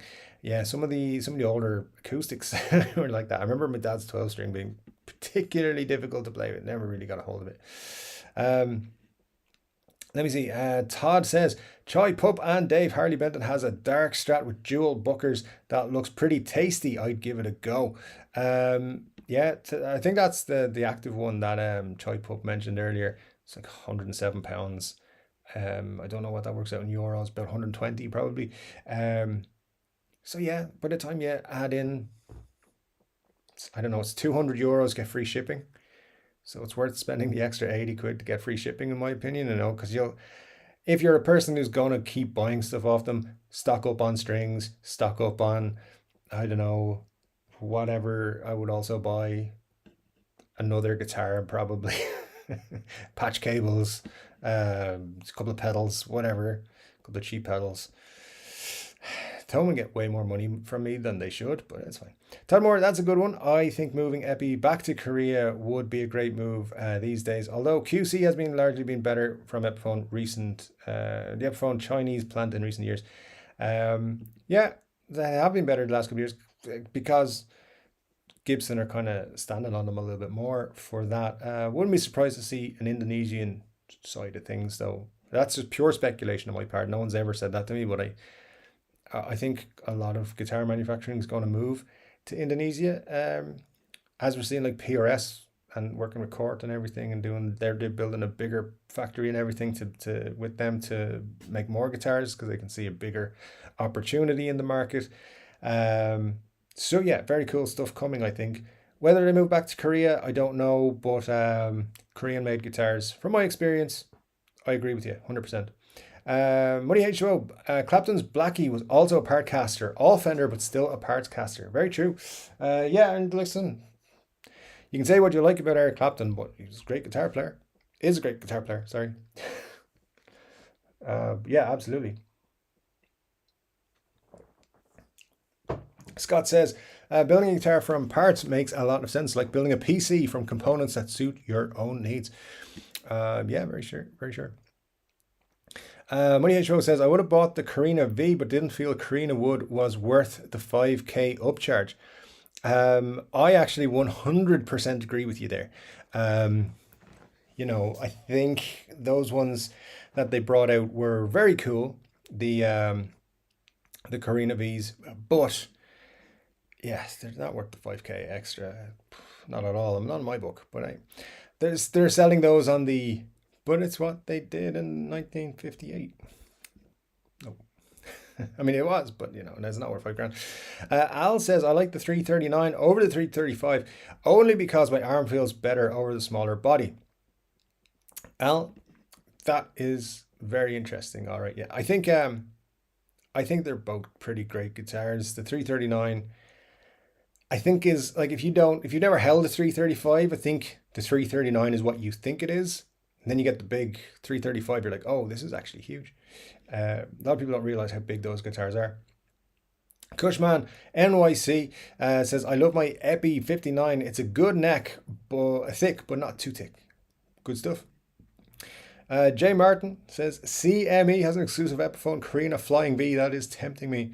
Yeah, if it's an Epiphone Carina Flying V, pricing that's probably pretty cool. I haven't seen that myself, but yeah, absolutely. It's a cool thing. You can get a Carina V at a good price. That's the thing. Like, it's definitely not worth £5,000 upcharge, but it's Carina's a cool wood to have. William Alexander says, Trogley has spread a lot of guitar love. Hats off to him and you, Dave. Well, thank you so much for mentioning me in that conversation. Listen, that fella gets, I don't know, like couple of 100,000 views per week at least. I have no idea how many he actually gets, but he gets a lot. So yeah, I'm to be mentioned in someone who gets that many views with him. That's a lot. So here's the thing, right, guys? We're going to just take a break from the comments for just a moment, just to mention a couple of things. You're getting closer and closer to bottoming out here on the things. So there's a couple of things that I'm going to do. First of all, question of the stream: if you could change one thing only in the guitar world. Now we mentioned a few things here, and I have. What would I change the one thing in the guitar world? And it's this: signature models. Get rid of them. Just take them out of the whole equation. Just be like, Gibson could come out and be like, we're doing a special run of Les Pauls. It's very similar to the one Slash bought in 1986. It's a 1986 Les Paul Standard, or 1985 or 1984, whatever, reissue. You don't have to put Slash as like the signature artist. I don't need any little Slash signature on the truss rod or on the back or anything. And you guys know I'm a big Slash fan, and I was very much looking forward to the Slash Epiphones when they came out, and was then only disappointed. Even pro bookers, which I know some people are still giving me shit about that, saying no, they're custom pro bookers. No, man, they're still pro bookers, whatever. But I would take signature guitars just off the plate whatsoever. Be like, here's a guitar that looks the very same as the one that guy played. He bought it in a shop. You now can go buy that in the shop as well. That's all you need to do. You want to change this to be more like Slash's guitar? Put his Seymour Duncan pickups in it. You want it to be like this guitar? You can modify it, do whatever you want. Take some of that. This is a Slash model. This is a Peter Frampton model. This is a whatever. Yeah, I don't care. Just take signature models. I think sometimes they're a bit stupid. But they get me a lot of views on YouTube, so I have to keep talking about them, and people will always be interested in them. I'm always interested in them, I suppose, when they do come out. I'm always looking at them and seeing. But things like, and I'm not saying anything negative about the guy. I think I actually like him very much. But like Joe Bonamassa, we know yearly we're getting an Epiphone from him. Some of them are good, some of them are less good, but they're kind of just snapped up as collector's items or people trying to scalp them now, and that's annoying. So just be like, here's a guitar that I think you guys will like. We're going to do a run of these guitars. I know that's kind of the same thing, but just take the name off it. Don't make them such a thing. Like, just make it like I don't know, something similar to, but not the same. It does annoy me, the whole signature thing. But anyway, you guys can let me know what you think of that. I do have to just do a little bit of business talk with you right now, because you're going to know this, right? You're going to know this as soon as you see what I'm about to show you. Huge amount of work has gone into designing some new 3-Chord Dave t-shirts. As you can tell, 3 words were written on a t-shirt. It's difficult to come up with 3 words so succinctly put. 3-Chord Dave. If you do want to support the channel and so forth, you have the option. There's that font with 3-Chord Dave is available on many products, phone cases, stickers, t-shirts, hoodies, other styles of t-shirts. There's a link in the description for Teespring. If you feel like doing it, go ahead. Absolutely, I would appreciate it. If you don't, that's cool too. I should have some in stock myself, being delivered next week, so that I can show you what they look like on a human person. So we'll see what those are. But just so you know, new designs are there. The old designs are gone. You missed them. And thanks to the people who've already bought the new designs, they are actually proving a lot more popular, so I'm pleased with that. So thank you so much, guys, for your support. It means a lot to me, it really does. Anyway, that's all I'm going to mention about that for now. Chai Pup says the EVH Frankie isn't worth the money. The lacquer makes the Floyd Rose stick. Kramer do the same guitar with a Seymour Duncan for 400 less. Interesting. Yeah, that's I listen, I'm not up on the EVH guitars too much. There's too many replicas and copies and different brands doing them and different this, that, and the other. But yeah, that's actually a good point. The Kramer ones are I mean, I would probably think Kramer would be the best option there in that front anyway. That was me all thinking. Thought they have improved the Chinese ones, but not to the level of my Korea, in my opinion. Hope they're doing all right up there in the cold weather. Scott Bogwood says Trogley is awesome. He's not 3-chord Dave awesome, but the information he's given me for free is priceless. I think when it comes to someone with as big an audience as Trogley, the greatest thing that they have or that they do is they introduce people to new ideas, different things that they didn't think was possible. They start looking around for other bits of information and they learn things. People, hopefully, from my channel will learn a thing or two as well, or they will learn, hey, that 3-chord Dave fella talks a lot of crap. I'm going to find the actual information out. So it's very possible. A fella told me today in one of my comments, this is another thing that drives me mad about comments. He told me on an old video, my videos about SGs being the best guitars in the world. He said to me that it's not true that Les Paul, that the SG was called Les Paul first because they weren't making the actual Les Pauls anymore. He said it was because Les Paul was having a divorce, so he took his name off it so he wouldn't be getting profits. I was like, that's not true. They weren't selling, so Gibson were like, we're going to sell something else because Fender are kicking our ass over here. And that's why there's like the period where Les Pauls did not exist. They just weren't in production. But people will tell you all kinds of things. So, Trogley's giving out information. He does give out good information. He does know some stuff about things. I know my pal there, Todd Moore, has certain issues with him in terms of his damaging of guitars and stuff. Jay Martin says, oops, it is AMS with the exclusive Epi 59 Carina V, not CME. Well, you see, that's why I knew... that's why I thought it wasn't CME, because I haven't seen it and I was looking through their page yesterday, but definitely have to look at AMS now. So, but that's very cool still. Todd Moore is correct when he says only 3-chord Dave is 3-chord Dave cool. Very true. Very true. And Scott Bogfoot seconds that. I appreciate that, guys. Thank you so much. I considered that V before buying my 59, but it was the slim taper neck, and I can't do those. Oh man, I do love them.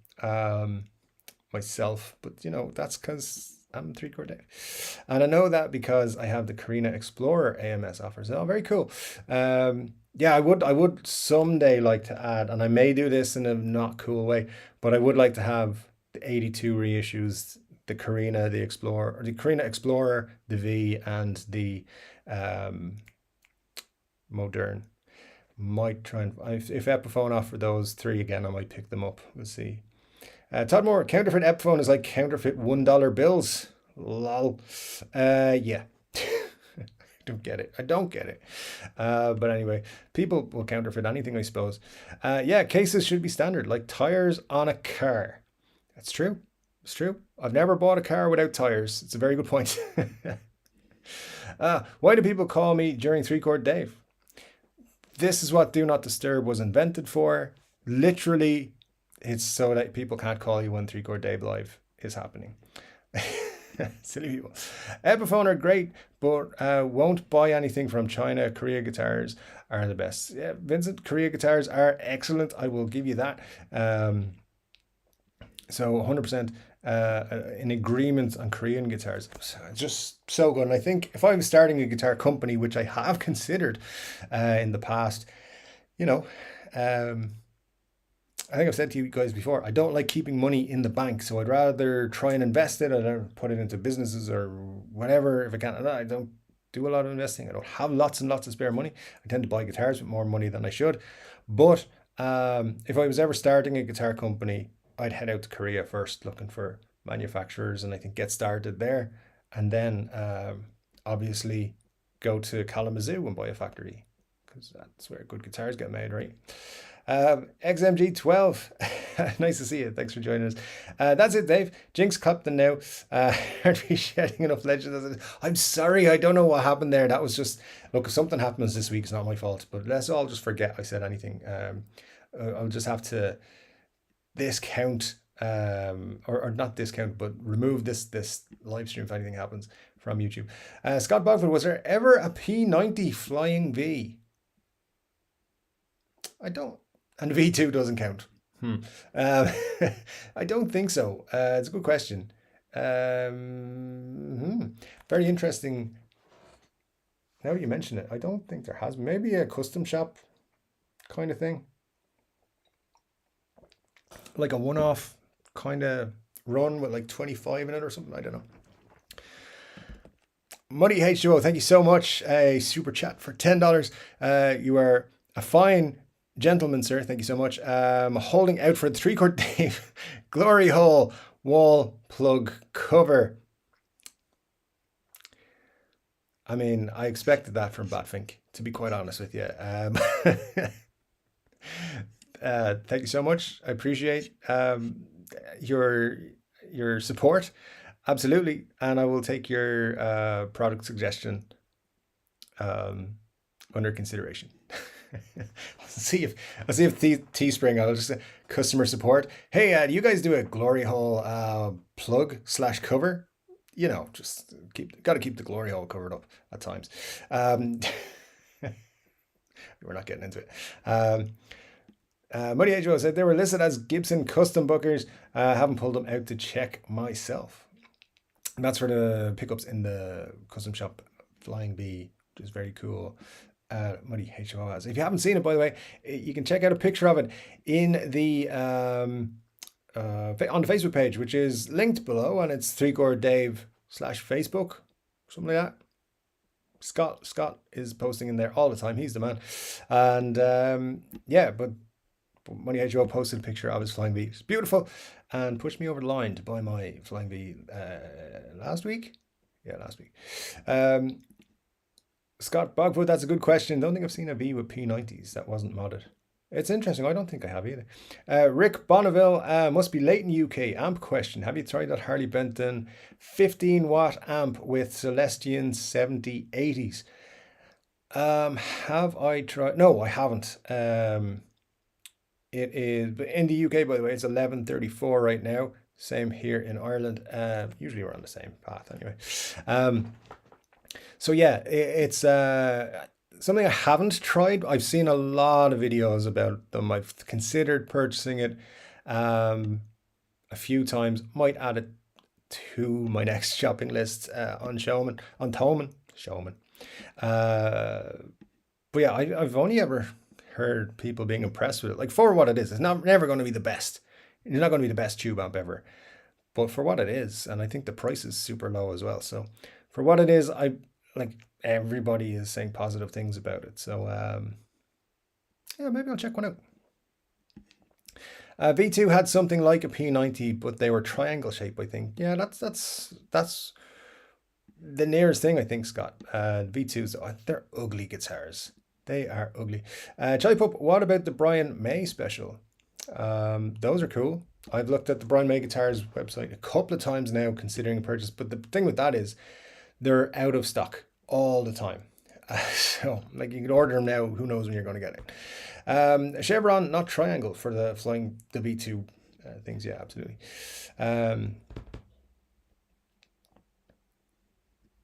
Oh, for the signature models, I see with the Brian May special. That's kind of different. Yeah, that is true though. Try put with for the win. The red special that Brian May and his dad built is as signature as it gets, I reckon. Absolutely. You know what kind of what I'm saying about signature models. I'm really just giving out about Gibson, which I like to do. I haven't done a Gibson rant in a long time. It's been a while actually. It's been a couple of months at least. I might have to rev up my Gibson rant this month, especially because they again haven't actually done a Believe in Music or NAMM week reveal like they're supposed to. But anyway, that's all good. Scott wants a red special so badly, one of the older World Instruments ones. that would be cool. Yeah, definitely something I'd like to add to the collection, to be honest with you. So that signature is fine. There's been overkill with signature models over the last few years. I wouldn't be upset. Did Billy Joe buy a Billy Joe signature? Just make some guitars, no names attached. That's kind of my thinking, because honestly, I don't think if I went and picked up Slash's guitar from the stage, it would be anything like either the Gibson or the Epiphone guitars that they sell in the shops. So I'm just saying, I'm just throwing that out there. You never know. I need that Chord Dave font printed on an SGP 90 pickguard. Dude, I don't know. I don't think Teespring do pickguards for SGs with P90s. Unfortunately, I think they're just humbucker models. But yeah, it's a cool font. I really liked it when I put it. I was like, you know what? This one just needs to be a font. There's the words. The new TCD merch looks like the Gibson logo to me. Shh, I'll get sued. Stop it. I need a new hoodie. Been wearing my Iron Maiden one for years now. Iron Maiden, very cool. Yeah, don't tell Gibson I'm using. It's a similar logo, a similar font. Legal department cease and desist letter in the post probably already. How about putting 3-chord Dave onto a gig bag? It's a good idea. If I could find a company who would do it, I would absolutely do that for sure. Even just for myself, that'd be cool. Choi Pup was telling to Scott, I got one of the original red specials and the wood around the bridge was cut so thin the wood broke. Had to sell mine after getting it repaired. Apparently they fixed it now, so may buy again. Yeah, those well, the Brian May guitars, like the company that do them, they look great, and they do some art guitars of old Queen albums and everything, but they are never in stock on their website, so what can you do? That font on the TCD gear is cool. TCD needs an official logo too. Anyone here know how to do that? That'd be cool for stickers and other apparel. 3-chord Dave cases. Absolutely. Clyde Univibe McCoy says, hey Dave. Hey Clyde, how are you? Nice to see you. Let's have a look here. Chai Pup, my buddy Jim got on EVH Frankie, and yeah, you're 100% correct about those. Matt Von Bosch traded a Yamaha Revstar for a Charvel DK22 this week. Loving the roasted neck. Do you think we're going to see more roasted maple on guitars this year? Yeah, from Fender for sure. I don't know about anyone else, but I think Harley Benton's actually are going to do a lot of roasted or caramelized, they call theirs. So you're going to see some stuff there. And I got to say, yeah, the Squier Contemporary Telecaster with the roasted maple neck, whenever I pick that up, I'm just like, this neck is beautiful. So yeah, that's really nice from my, and I tell you what's happened with that guitar. It's in the wrong place. And what I mean is just I've put it in the wrong place. So I'm rarely near it to pick it up. But when I do, I'm always like, this is a great guitar. So I need to move it somewhere else. You know what I need, guys? I need a bigger house with a bigger music room. And you can't see this. So this is my office. This is where I work because I work from home. And it's like I obviously do my videos this way, but when I'm working, I'm facing that way. Over there is a whole heap of crap belonging to the landlord who owns this house, and there's beds, mattresses, stuff like that over there. If all that could just disappear, I'd have enough room to put everything where I want to put it. So and I'd pick up my guitars a bit more, and everything's kind of scattered all around the house now. So if that could just disappear, I'd play that guitar a lot more. I think it's just out of reach. It's kind of almost behind a door. But that's a great guitar, and roasted maple necks for sure. So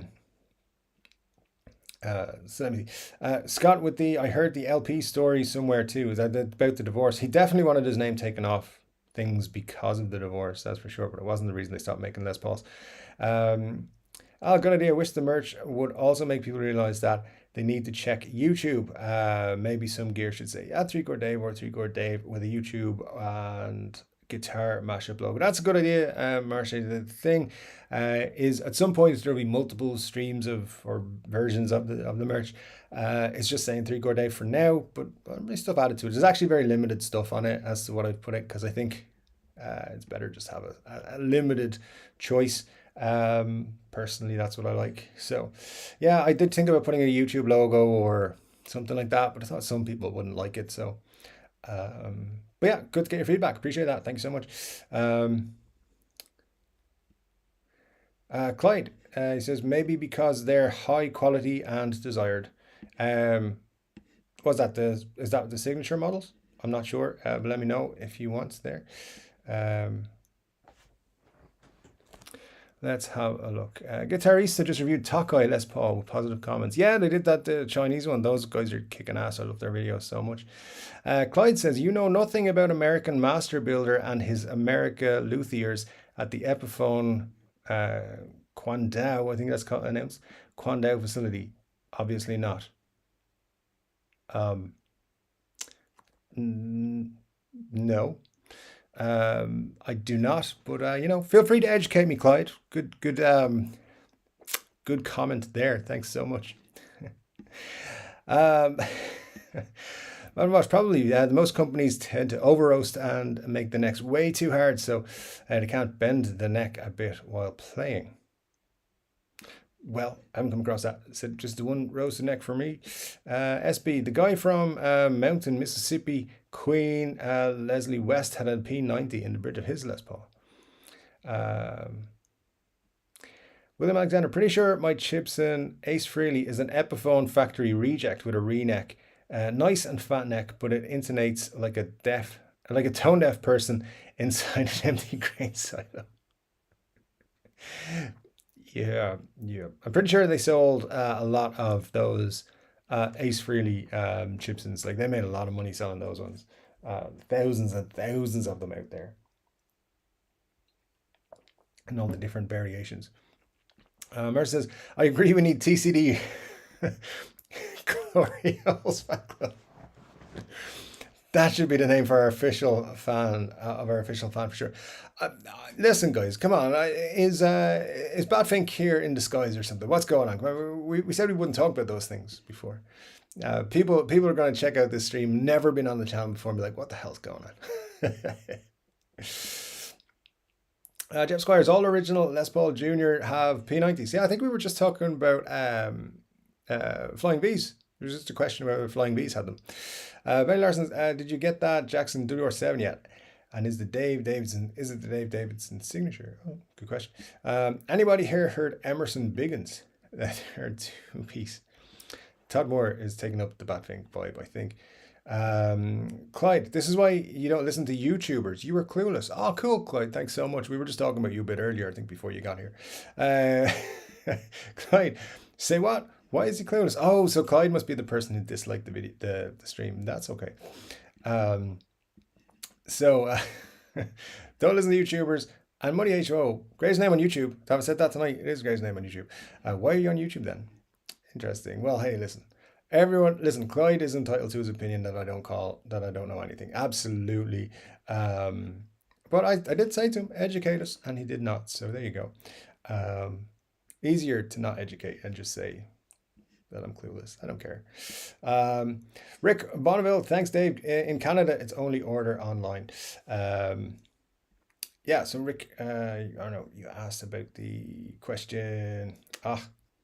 Clyde has got me all messed up now, and I forgot what you asked earlier. So let me just see if I can find it really quickly here, so that I can catch up, because I'm just all in a tizzy. So it's funny like that. We were talking about that earlier, about the kind of people who say stuff like that, and just like, okay. It's another thing. Like if you're gonna criticize me, that's fine. I have no problem with it whatsoever. But tell me why. Tell me why I'm wrong. Correct me. I listen. I will say things that I'm wrong. Happens all the time. Every single day, I say things that are wrong, or I'm just not informed enough. Absolutely. So I don't mind. I don't mind that in any way at all. Oh, here we go. Oh, you were asking about the Harley Benton 15, Rick. The tube amp. Yeah, absolutely. No, look, you're welcome. I think it is something I want to pick up anyway, just to see for myself. So keep an eye on the channel. Maybe in the next couple of months I'll pick it up. There's enough guitars coming. in the next while. Anyway, but yeah, we'll let you know if I do pick it up. Uh, guys, thanks for having my back, by the way, with Clyde there. Listen, he's entitled to his opinion. As I said, nothing to worry about there. No, Benny kept keeping promised that is coming, but you have to wait another. Not yet. Waiting on the Cobain signature Jaguar 2.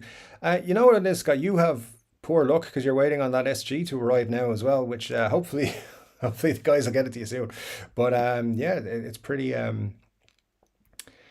Uh, it's pretty disappointing like that when you're waiting for a guitar, the signature Jaguar and so forth. It drives me mad. Like I've been waiting these 3 months or so for the Abraxas from PRS to come, and actually don't know whether I'm going to hang on to it for too long now that it's taken so long to get here. Just because of the timing of it, it's kind of a bad time for that one to be appearing. With other things that have come along since, we'll see. We'll see though. It's going to ride. If I might fall in love with it. Uh, so the fact is, great things can come out of other countries, just like crap is a fact in things made in the US too. Um, yeah, listen, there's great things made in all kinds of places, and bad things made almost everywhere. That is true. Sorry, his Flying V had a P90 in his Flying V. Interesting. Yep, good stuff. Good stuff. Tough ground here. Okay to disagree, but not okay to declare Dave clueless. Listen, I've been called worse. I've been, been called a lot worse in professional situations and others. Someone calling me something on YouTube is not a big deal. Just stand behind it. I'm a big believer that, listen, this is going to sound weird, but if you're going to be man enough to say something, be man enough to stand behind it. But you know, most people are not. They're just typing on a keyboard and they think they're great. Anyway, let me see where we get through some of these here. Um, Leslie West from Mountain made the Les Paul Junior. Cool. It was a beginner guitar at first. It was, and yeah, I like the Les Paul Junior. I think it's very cool, but it's yeah, as you said, the idea was to be a beginner's cheaper guitar. Todd Moore says I'm out. Bye guys. Bye Todd. Thanks for dropping by. Really appreciate it, and thanks for swinging by for a chat. Nice to see you. Jeff Squires, no need to emulate. Don't be a hater, Todd. True, true. Uh, yeah, waiting for guitars is the new normal, Benny. That is very true. Solution to your room problem: move to Canada. Lots of land, not as many people. Yeah, as I said, I did try that before. Um, I was about 6 months preparing to move to Canada, and I got there on the 15th of March, and by the end of March, I was back home. That's how things change so quickly. Personal issue came up, family issue came up, and I ended up coming home with the idea of going back to Canada within a month or two. Never got there. Never got there. So, yeah, it's a lovely place, Canada, from what I've seen of it. I went out one morning, lovely sunny day, bright, didn't look bad. Decided I'll walk because I'm just getting to know this area. I'll walk downtown. I was in Toronto and I was staying in the suburbs. I walked downtown and I walked into a blizzard. And then in the afternoon, it was sunny and the snow was kind of gone. I was like, what the hell is this place? So look, I love to go back to Canada. I do. I regretted not getting back there ever since. That was 2013. So it was definitely on a list of places to go. Move there. Who knows? Who knows? Would be definitely interested. But yeah, it would solve the room problem for sure. um, let's see. Scott Bogfoot is there. Good to see you stuff. Phil Sierra, sorry, ducked out to shovel snow. That's a reasonable reason to duck out, in fairness, so I can't complain about that. Vincent Doyle with very true statements. Calm down, Clyde. Yeah, absolutely. Joe, any new Gibsons or Eppies coming soon? Yeah, as far as I know, they were supposed to be out last week, but who knows at this stage? They seem to be just keeping them back. They're probably just not ready. I think that's the problem. They weren't ready last year for the NAMM show. They pieced together some crappy presentations. They're supposed, from what I've heard, they have stuff ready, but to announce. Maybe they're holding back for a couple other things or getting people ready. Um, but they do have a few things ready to go. I wouldn't be surprised if Tuesday or Thursday next week, but I'm not going to pin my hat on it because I've expected that for the last 2 weeks, so I'm not sure. At least Fender did their announcements. But yeah, Epiphones, I keep it on. I'm fairly confident they'll be this week. Watch them now do nothing, but hey. Ernie B says, someone give Clyde a hug. I think Clyde's gone, to be quite honest with you. He didn't want to listen to me anymore, so... Ah, well, Clyde, sucks to be you, pal. Wayne McConnell, my house in Colonia. Is that Colonia? British Columbia, Canada went up 34% last year. Unaffordable for most working peeps. That's crazy. Yeah, a whole 1 year, 34%. That's wow. Good stuff. So many of us think about doing that. We're going to put off ours is doing the whole other thing. Thanks for getting off yours. I might be a bit behind here. Where are we talking about?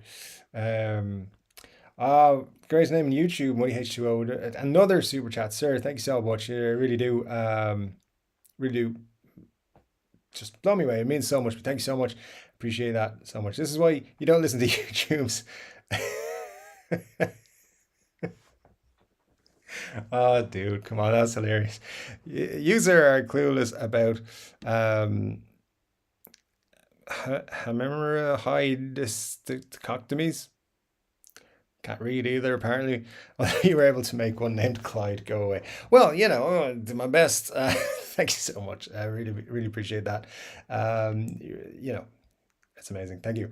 Thank you so much. You guys kill me every time. It's so funny. It's so good. I appreciate all the support. Thank you so much. And Money H2O, the greatest name on YouTube. You're awesome. Thank you so much. And I've seen you on other guitar channels supporting people, and you're one of the good guys. I appreciate you so much for being part of our community. And what a great community we have. Scott Bogfoot says, at work the other day while talking to someone, I said plutonium instead of platinum. I got some hard looks from people. Only realized later on that day. Yeah, it's easily done. Just gonna get a plutonium pickguard for my guitar and a plutonium record. Excellent, nice. P.S. Enjoying the Trillium DDH dry hopped IPA. Yeah, what am I on this stuff here? The Honeydew from Fuller's.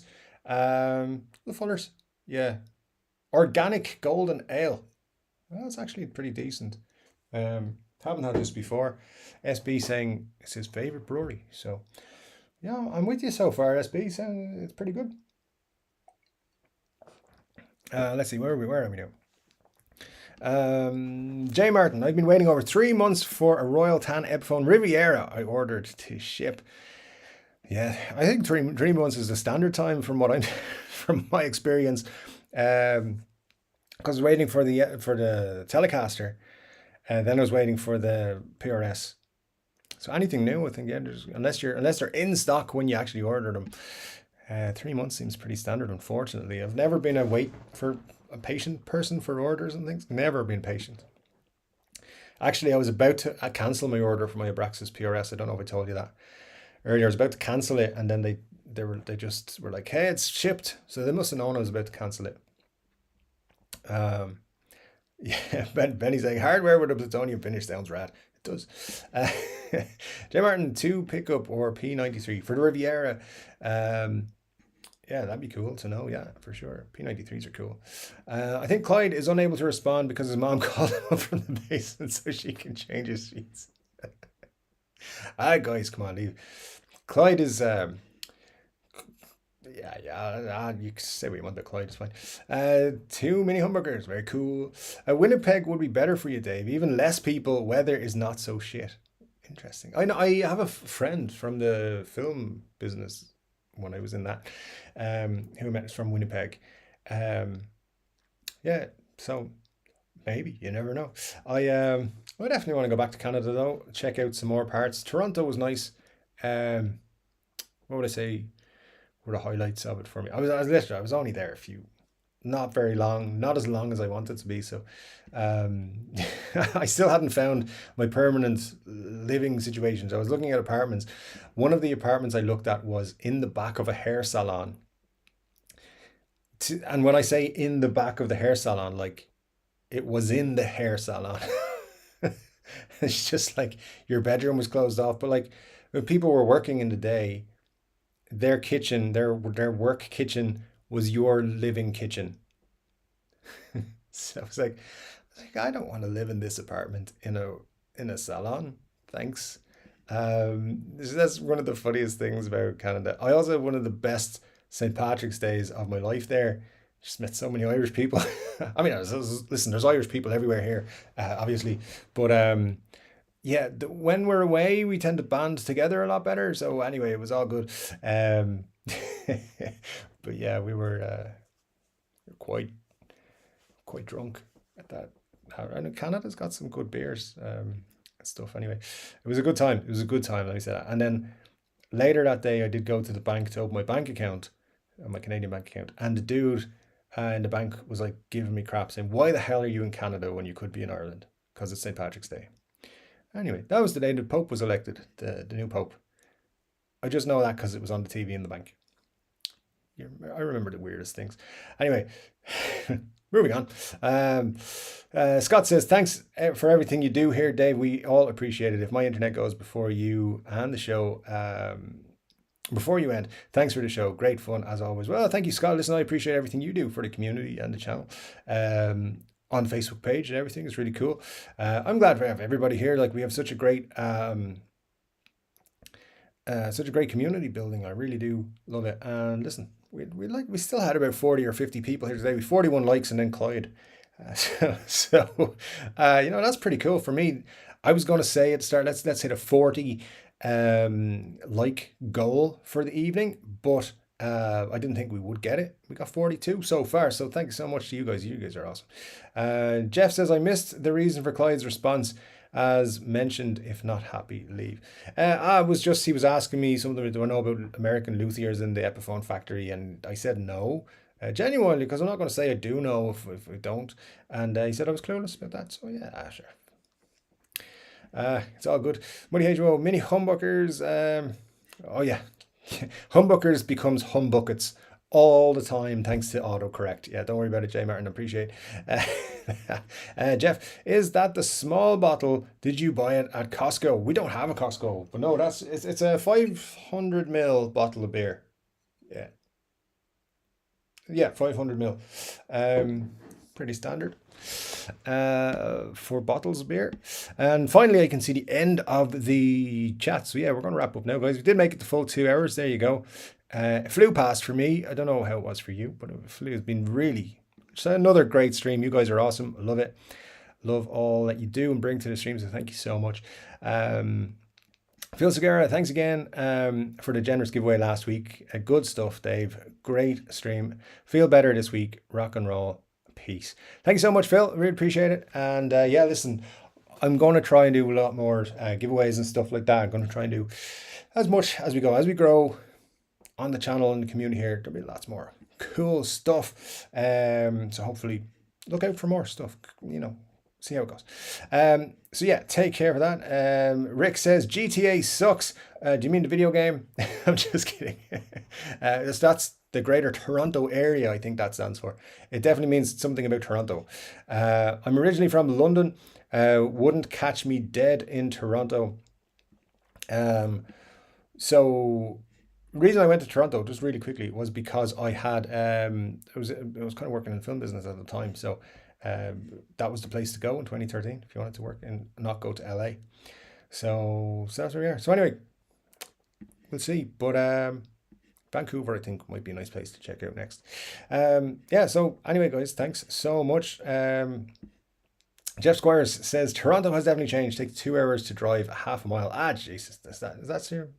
And Marge is saying, wow, Dave made it to the end of the chat. I did.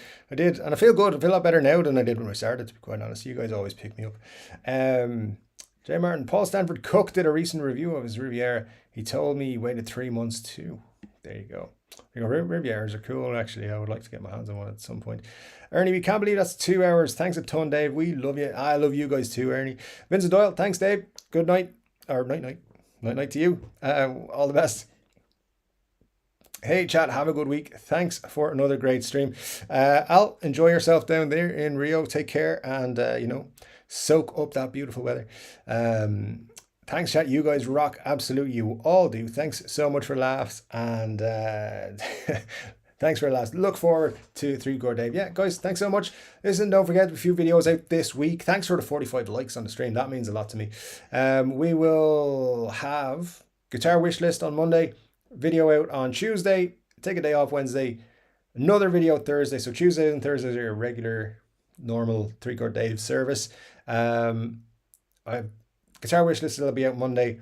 On Friday, I'm working on a series for Fridays as well, so we'll have lots of stuff coming up very soon, and also just guitars arriving this week, so look out for videos about them, or at least posts on Facebook. Maybe we'll see if I go onto Facebook. We'll see what happens. Muddy HO says I'll post another motivational picture on Facebook for you tomorrow, Dave. I appreciate that. Looking forward to it so much. Anyway, guys, listen, that's been brilliant tonight. Thank you so much for picking me up, for enjoying me, and for having me back. That means a lot to me. So anyway, guys, thanks so much. Take care of yourself. I'll see you soon.